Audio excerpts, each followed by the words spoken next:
How's it going, everybody? Hope you're all doing well. So, Power Wagon update.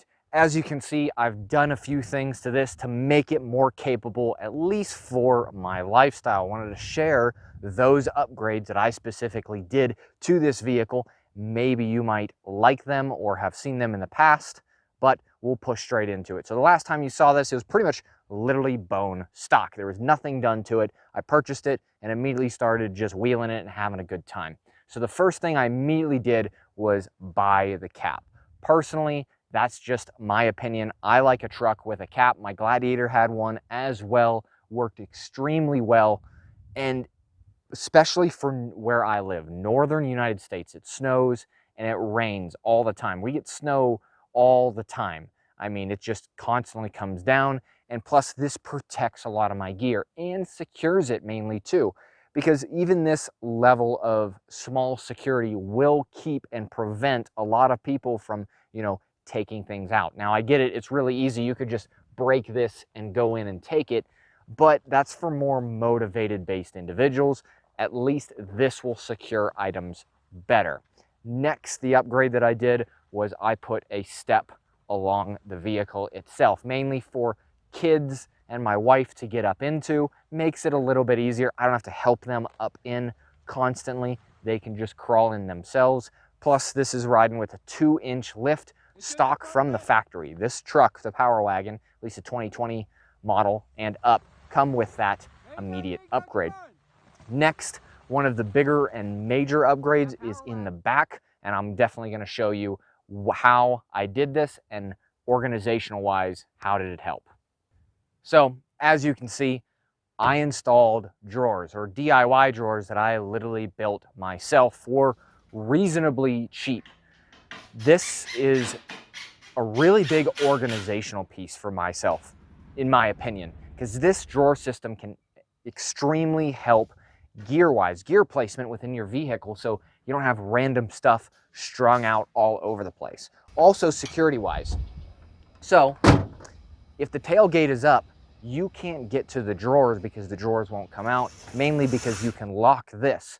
Now I get it, you can get in here to the other things that you may load, but if you put your sensitive based items within the drawers, then you're good to go. Now these are real basic drawers. I didn't go crazy on them.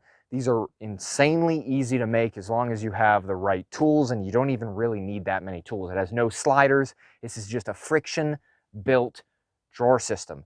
Reasonably easy to make, in my opinion, and I'm no carpenter by any means. I enjoy it, but I'm not a professional at it, as you would say. But mainly, it allows me to have space for all kinds of stuff, like say a full medical. I have all kinds of other gear. I'm not going to go too much in detail what I have in here, but just enough so you guys understand the capabilities that I have when I go out and about. Battery bank, tire, plugs, stuff like that, baler's wire, starting fluid. There's all kinds of stuff. DeWalt tools to change tires, socket set, recovery gear, one of my Bubba ropes, extra batteries, all the recovery gear like snatch block and D-rings, gloves, all that kind of stuff, especially with the camping stuff further in the back. I have the military modular sleep system in the back, which is good to negative 55 degrees, which is awesome because we literally saw those temperatures last year, literally hit negative 55, crazy enough. And then some other camping stuff and whatnot. But you could put whatever you like in these drawers.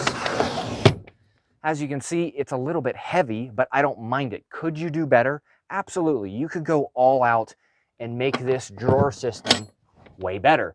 But I didn't have the need for it. Get home bag or the bug out bag rides back here, along with some other tools, ammunition, extra clothing, stuff like that. Really easily taken care of, especially the get home bag or bug out bag right here. It's secured. Once I throw this in here, I'm not worried about anybody taking it because tailgate goes up. Granted, if a motivated individual really wanted into this setup, they could get there, but it deters enough people. Anybody motivated enough with the right tools can pretty much get into anything, but deters a lot of folks. Now, there's two other things that I've done with this drawer system that I've upgraded from my Gladiator, because this is the second time I've built drawers, and I wanted to share with you kind of the upgrades that I didn't like on it, and then some of the things that are refined. So I'll show you the sides here real quick.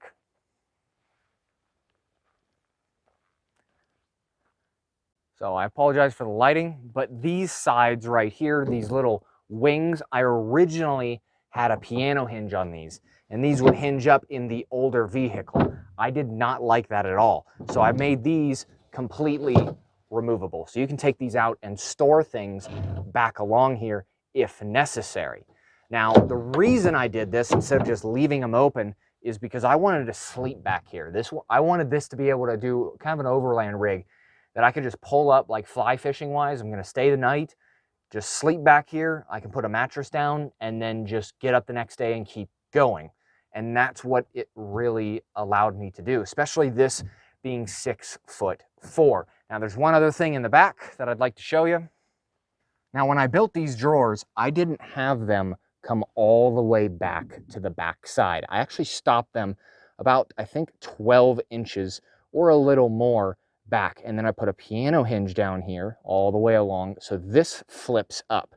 Now if I flip this up, this allows extra storage for myself to have fuel, chainsaw, you know, accessories, bar oil, stuff like that, another fuel can down there, and then on each corner all the way down there and down here I have full chains for this vehicle, for my tires. Sorry about the lighting, the sun's at my back, but chains on both tires, or at least both axles in a way, all 4 tires, makes it really handy, especially with this Power Wagon having locking front and rear differential. So I have actually a true 4-wheel drive. It's not open differential in both front and rear, so you get 1 drive wheel per axle. This is technically 4 drive wheels per axle, which is very nice. So originally, that is what the upgrades that I did, and I wanted to make it more organized. Now, of course, could you do this better? Yes, I guarantee you that you could. But for myself, this is what's worked out for me, and it's worked extremely well. Just trying to give you all y'all ideas, and maybe that's what you want to do with your rig sometime. So other than that, the Power Wagon has about 8,000 miles on it right now. Really enjoy it, working out really well, especially being out here. It's starting to hit fall. It's really nice out here. Really enjoy it. I'm always, you know, trying to come out here and enjoy as much as I can. But for the most part, everything's all good to go. So if you guys like this kind of stuff, definitely hit like and subscribe. I greatly appreciate it. If you like this video, like I said, like, subscribe, and then also if you'd like to, Patreon's available. Other than that, I hope y'all have a great day.